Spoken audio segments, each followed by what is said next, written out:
வணக்கம் மக்களை, சற்றுமுன் கிடைத்த தகவல் ஒன்றை பார்க்க போகிறோம். விடியா திமுக அரசின் 3 ஆண்டு கால ஆட்சி சாதனை அல்ல வேதனை. இபிஎஸ் திடீர் தகவல். இந்த ஒரு தகவலை பற்றி தான் நாம் பார்க்க போகிறோம். தகவலை பார்ப்பதற்கு முன்னதாக நீங்கள் நம்மளுடைய சேனலுக்கு புதிய பார்வையாளர்களாக இருந்தீர்கள் என்றால் மறக்காமல் நம்மளுடைய சேனலை சப்ஸ்கிரைப் செய்து வைத்துக் கொள்ளுங்கள். மக்களே, தற்பொழுது போதைப் பொருட்களை வெளிநாட்டுகளுக்கு கடத்துவதில் ஆளும் கட்சியின் சில நிர்வாகிகளே ஈடுபட்டுள்ளது தமிழகத்தை தலை குனிய வைத்து என்று பார்த்திங்கன்னா விமர்சித்திருக்கிறார் இபிஎஸ் அவர்கள்.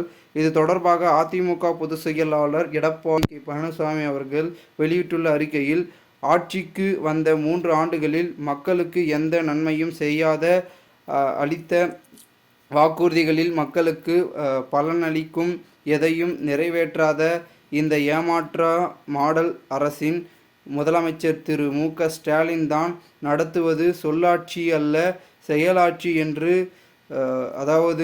கொக்கரித்திருக்கிறார். மேலும் சுயமாக செயல்படாமல் குடும்ப உறுப்பினர்களின் கைப்பாவையாக மாறி செயல்படும் திரு ஸ்டாலின் தன்னுடைய ஆட்சியை செயலாட்சி என்று தம்மட்டம் அடித்துள்ளார்.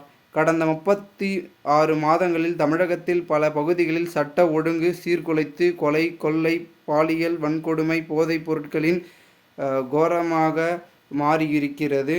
இதில் போதைப் பொருட்கள் வெளிநாடுகளுக்கு கடத்துவதில் ஆளும் கட்சியின் சில நிர்வாகிகளே ஈடுபட்டுள்ளது தமிழகத்தை தலைகுனிய வைத்திருக்கிறது. மேலும் ஆட்சிக்கு வந்தவுடன் விடியா திமுக அரசு மின் கட்டண உயர்வு, வீட்டு வரி மற்றும் சொத்து வரி உயர்வு, குடிநீர் கட்டண உயர்வு, குப்பை வரி, பால் விலை உயர்வு போன்ற பல வரி உயர்வுகளை தமிழக மக்களுக்கு பரிசாக அளித்துள்ளது. அரிசி, காய்கறி, வீட்டு உபயோக எண்ணெய் என்று அத்தியாவசிய பொருட்களில் விலை பல மடங்கு உயர்வு, மணல், ஜல்லி, சிமெண்ட், இரும்பு கம்பிகள் உள்ளிட்ட கட்டுமான பொருட்களின் விலை பல மடங்கும் உயர்வு. தமிழகத்தில் அனைத்திந்திய அண்ணா திராவிட முன்னேற்ற கழகம் எப்பொழுதெல்லாம் ஆட்சியில் இருந்ததோ அப்பொழுதெல்லாம் சட்டத்தின் மாட்சிமை உறுதி செய்யப்பட்டுள்ளது. ஆனால் திமுக ஆளும்போதெல்லாம் சட்டம் ஒழுங்கு சீர்கெட்டால் மக்கள் பேரளவு பாதிக்கப்படுகின்றனர். தமிழகம் முழுவதும் கஞ்சா மற்றும் போதைப் பொருட்களை இளைஞர்கள், மாணவர்கள் மற்றும் அனைத்து தரப்பினரும் உபயோகப்படுத்துவதால் எழும் சட்ட ஒழுங்கு பிரச்சினை, கொலை, கொள்ளை, வழிபறி, திருட்டு, தனியாக வசித்து வரும் முதியோர்களை குறிவைத்து கொலை, வெறி தாக்குதல் நடத்தி கொள்ளையடித்து சென்றும் அதிகரித்து வருகின்ற குற்ற செயல்களை அனைத்தும் தரப்பு மக்களும் பாதிக்கப்படைத்துள்ளனர். மேலும் ஆளும் கட்சியின் நிர்வாகிகளால் காவல்துறை மற்றும் அரசு துறை அதிகாரிகள் மிரட்டப்படுவதால் மணல் கொள்ளை தடுத்த கிராம நிர்வாக அலுவலர் கொலை செய்யப்பட்டதால் தேர்தலின் பொழுது பொதுமக்கள் கொடுத்த வாக்குறுதிகள் மட்டுமின்றி அரசு மற்றும் போக்குவரத்து துறை ஊழியர்கள் கொடுத்த வாக்குறுதிகளும் நிறைவேற்றப்படவில்லை. திமுக எப்பொழுது ஆட்சிக்கு வந்தாலும் தமிழகத்தில் அதிகரிக்கும் சாதி இனத்துவங்களும் வழக்கம்போல் திமுக ஆட்சியில் மின் வெட்டல் அலற்றலும் மக்கள்.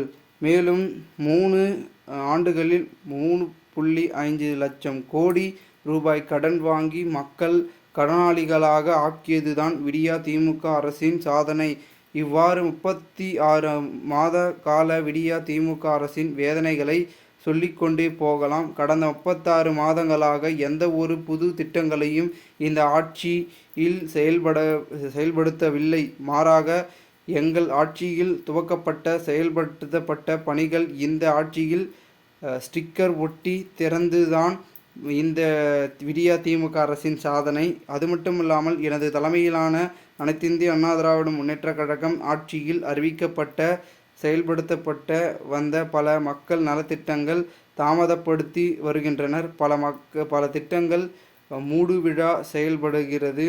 மேலும் இதுதான் இந்த விடியா திமுக அரசின் 3 ஆண்டுகள் சோதனை.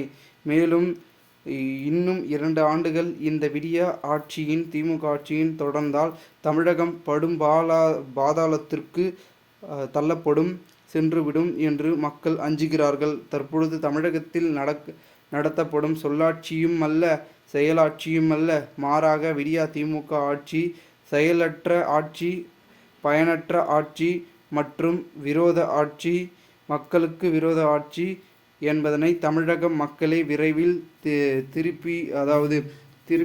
திரும்பி பார்ப்பார்கள் என்றும் கூறப்படுகிறது.